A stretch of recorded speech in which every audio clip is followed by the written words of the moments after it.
Hello दोस्तों, कैसे हैं आप सब। ये है यूपी टेट 2018 का प्राइमरी स्तर का पेपर। और आइए देखते हैं कि किस तरीके का पेपर आता है प्राइमरी यूपी टेट में। तो ये 2018 का देखिए प्रथम पाली यानी कि प्राइमरी का पेपर है। और द्वितीय पाली में जूनियर का पेपर होता है 6 to 8, और प्राइमरी में जो है 1 से 5 का पेपर सुबह होता है। तो ये है, हम आपको बता दें कि 5 जो है इसके होते हैं चरण। 5 भाग से प्रश्न आते हैं: मनोविज्ञान, हिंदी से, गणित से, पर्यावरण से और संस्कृत और अंग्रेजी से। तो पेपर हम देखते हैं। जैसे ये पहला हमारा प्रश्न है कि कोहलर यह सिद्ध करना चाहता था कि सीखना, इसमें एक ऐसी स्थिति है जिसमें व्यक्ति पशु से श्रेष्ठ है, स्वायत्त यादृच्छिक क्रिया है, संज्ञानात्मक संकार्य है, परिस्थिति के विभिन्न अंगों का प्रत्यक्षीकरण है। तो इसमें हमारा जो सही ऑप्शन है, यानी कि सही ऑप्शन वाला आंसर है, वो है संज्ञात्मक संकार्य है। दूसरा प्रश्न देखिए है, किसी भी नई भाषा को सीखने के लिए कहाँ से प्रारंभ किया जाना चाहिए। तो इसमें जो सही जवाब हमारा होगा, पहले ऑप्शन देख लेते हैं: अक्षरों व शब्दों के मध्य साहचर्य से, वाक्यों के निर्माण से, शब्दों के निर्माण से, उपयुक्त में से कोई नहीं। तो किसी भी नई भाषा को सीखने के लिए कहाँ से प्रारंभ किया जाना चाहिए? अक्षरों व शब्दों के मध्य साहचर्य से। तीसरा प्रश्न हमारा है, समावेशी कक्षा में किस प्रकार का या के छात्र शामिल होते हैं? केवल विशिष्ट छात्र, सामान्य और विशिष्ट छात्र, केवल सामान्य छात्र, बहुभाषी और प्रतिभाशाली छात्र। तो इसमें है सामान्य और विशिष्ट, इसमें जो आंसर होगा वो होगा सामान्य और विशिष्ट छात्र। तो जो लोग टेट की तैयारी में लगे हुए हैं उनके लिए बहुत ही इम्पोर्टेंट है कि पुराना पेपर कैसे आता है, किस तरीके का होता है। तो आपको हम दिखा दे रहे हैं और पांचों खंड को जो है आपको प्रश्नों को दिखाएंगे और उसको सॉल्व करके भी बताएंगे इसमें सही आंसर क्या है। और पहले मनोविज्ञान का आप देख लीजिए। अधोलिखित में गणित संबंधी अधिगम अक्षमता को कौन सा पद परिभाषित करता है? नीरसता संबंधी दोष, पठन दोष, गणना दोष, उपयुक्त में से कोई नहीं। तो इसमें जो है सही उत्तर हमारा होगा गणना दोष। ये टेट 2018 का पेपर है। समावेशीकरण की सफलता के लिए आवश्यक है क्षमता निर्माण का अभाव, अभिभावकों की भागीदारी का न होना, अलगाव, संवेदनशीलता। तो प्रश्न हमारा है समावेशीकरण की सफलता के लिए आवश्यक है। तो इसमें सही जवाब जो हमारा होगा वो होगा संवेदनशीलता। निम्न में से कौन सा संवेग का तत्व नहीं है? निम्न में से कौन सा संवेग का तत्व नहीं है? संवेग दोस्तों होते हैं, तो उन्हीं संवेग में से पूछा है कि कौन सा संवेग का तत्व नहीं है। तो इसमें क्या है? व्यवहारात्मक, दैहिक, संज्ञानात्मक, संवेदी। तो इसमें संवेदी जो है सही जवाब है। 7वां क्वेश्चन देखते हैं। संज्ञानात्मक क्षेत्र का सही क्रम है। ऑप्शन नंबर पहला है ज्ञान, अनुप्रयोग, अवबोध, विश्लेषण, संश्लेषण, मूल्यांकन, मूल्यांकन, अनुप्रयोग, विश्लेषण, संश्लेषण, अवबोध ज्ञान पर यह आधारित है। तीसरा है मूल्यांकन, संश्लेषण, विश्लेषण, अनुप्रयोग, ये अवबोध ज्ञान पर यह भी आधारित है। चौथा है ज्ञान, अवबोध, अनुप्रयोग, विश्लेषण, ये संश्लेषण मूल्यांकन पर है। तो संज्ञानात्मक क्षेत्र का सही क्रम जो होगा वो आखिरी हमारा होगा ज्ञान, अवबोध, अनुप्रयोग, विश्लेषण।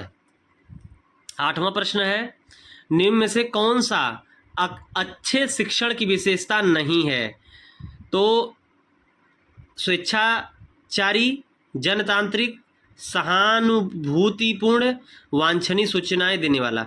तो इसमें स्वेच्छाधारी जो है ये अच्छे शिक्षण की विशेषता नहीं है। स्वेच्छाधारी मतलब होता है खुद की स्वेच्छा पर जो आधारित हो शिक्षण, यानी कि कराया तो भी सही, नहीं कराया तो भी सही, तो ये जो है गलत है। अभिप्रेरणा का प्रत्याशा सिद्धांत किसके द्वारा दिया गया है? तो ऑप्शन हमारा है Victor Vroom, Maslow, Herzberg, Skinner. तो 1964 में विक्टर ब्रूम ने अभिप्रेरणा का प्रत्याशा सिद्धांत दिया था। 10वां प्रश्न है अग्रिम व्यवस्थापक प्रतिमान किस परिवार से संबंधित है? वैयक्तिक, सामाजिक, अंतःक्रिया, सूचना, प्रक्रियाकरण, व्यवहार परिमार्जन। तो सूचना प्रक्रियाकरण जो है इसमें सही जवाब है। कौशलों के स्थानांतरण के लिए कौन सा उपयोगी है? कौशल अंतरण एक गति है न कि उद्देश्य। रेखीय अभिक्रम, साखी अभिक्रम, तैयारी और अर्जन। तो इसमें सही जवाब हमारा पहला होगा, कौशल अंतरण एक गति है न कि उद्देश्य। अगला पेज देखते हैं। निम्न में से कौन सा शिक्षण सूत्र नहीं है? ये बहुत विवादित क्वेश्चन रहा है। इसमें पहला है सरल से कठिन की ओर, अनिश्चित से निश्चित की ओर, दृश्य से अदृश्य की ओर, निगमन से आगमन की ओर। आपको सब लगेगा, लेकिन जो आयोग माना है वो निगमन से आगमन की ओर जो है शिक्षण का सूत्र नहीं है।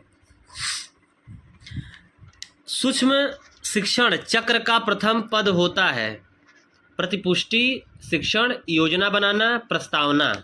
तो योजना बनाना इसमें सही जवाब है। निम्न में से कौन सा अवबोध स्तर के शिक्षण में शामिल नहीं है? इसका सही जवाब जो होगा वो होगा अन्वेषण। शैक्षिक सुधारों में प्रभावी विकेंद्रीकरण तभी संभव होगा जब, इसमें देखिए कौन सा भाग सही है मित्रों। तो इसमें हमारा देख सकते हैं जब खंड व संकुल संदर्भ केंद्रों की भागीदारी बढ़े, स्थानीय संदर्भ व्यक्ति उपलब्ध हो, अध्यापकों के पास संसाधन और प्रासंगिक सामग्री मौजूद हो। तो ABC इसमें तीनों जो है सही है। एक छात्र पढ़ रहा है, उसका नाम लेकर किसी ने बुलाया। निम्न में से किस संवेदना द्वारा वह छात्र अपनी अनुक्रिया प्रकट करेगा? दृष्टि संवेदना, स्पर्श संवेदना, ध्वनि संवेदना, प्रत्यक्षण संवेदना। तो इसका जो सही जवाब होगा वो होगा ध्वनि संवेदना द्वारा। पियाजे के सिद्धांत के अनुसार प्राक संक्रियात्मक अवस्था की अवधि क्या है? तो ये जो होती है 2 से 7 साल की होती है। 18वां प्रश्न हमारा है निम्न में से कौन सी बाद की बाल्यावस्था के बौद्धिक विकास की विशेषता नहीं है? भविष्य की योजना की सूझबूझ, विज्ञान की काल्पनिक कथाओं में अधिक रुचि, बढ़ती हुई तार्किक शक्ति, काल्पनिक भय का अंत।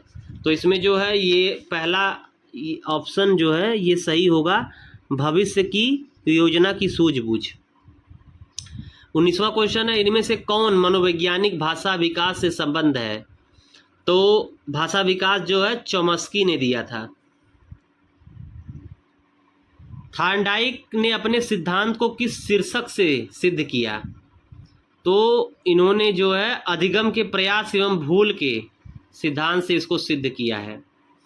गिरोह अवस्था किस आयु वर्ग एवं विलंब विकास से संबंधित है?